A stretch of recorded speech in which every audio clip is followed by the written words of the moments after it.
Sa mundo ng pag-ibig, minsan masaya. Oh my gosh! Tinignan ako ni Crush! paano? May muta ka oh. Minsan masakit.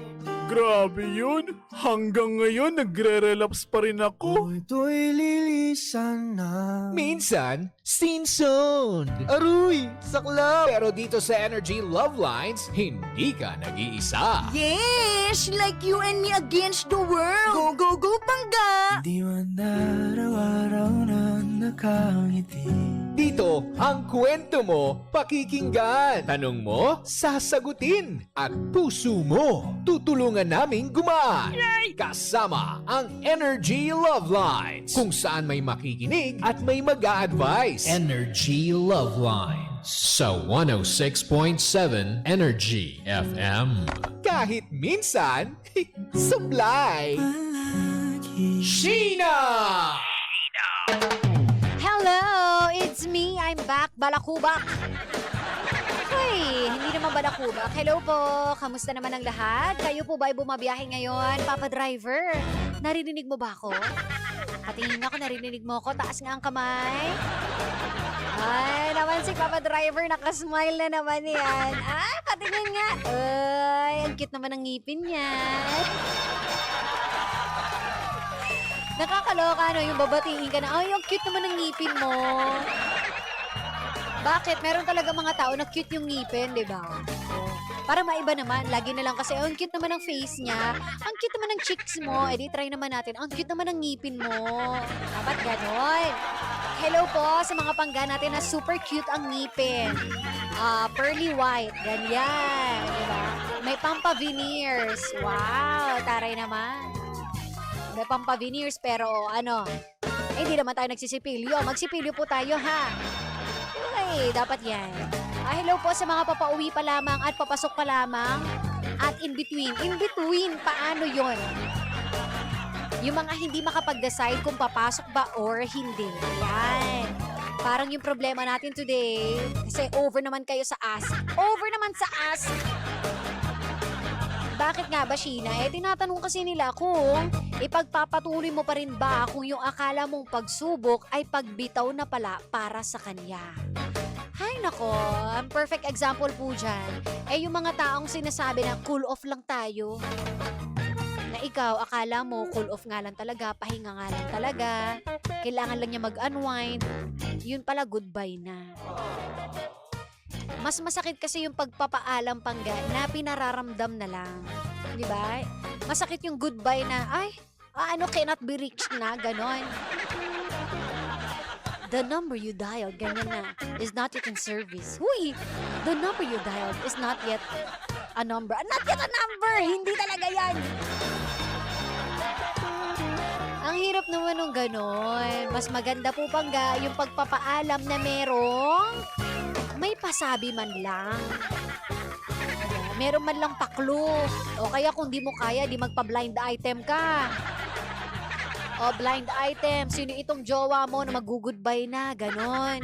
Magsabi naman kayo Pangga. Hindi yung mambibitin kayo ng tao at magpapaasa ka, di ba?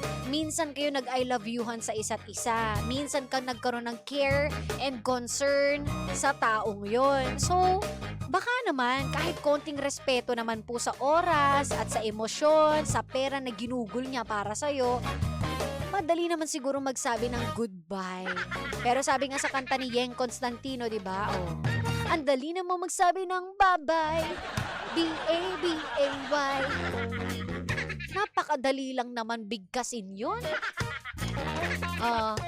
Marunong ka nga magsabi sa iba na, hello, are you single and ready to mingle? Hindi mo masabi dun sa iiwan mo na ay goodbye. Ayoko na sa'yo, bye. Period. Ganun lang yun Pangga. Kasi syempre, sino ba naman pong tanga na ipagpapatuloy pa yung relasyon na wala na, hindi na nga nagpaparamdam. Yun ang importante doon, mag-set lamang tayo ng timeline hanggang kailan tayo magpapakatanga. And kapag wala talaga Pangga, walang pagpaparamdam sa'yo, kahit na simpleng text lamang, alam mo yon, konting pasabi lang na hello, humihinga pa ako. Huwag mo na ipagpatuloy. Kasi anong gusto ninyo?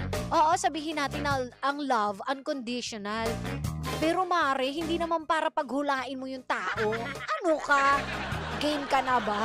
Game ka na ba? Ano to, game show sa TV?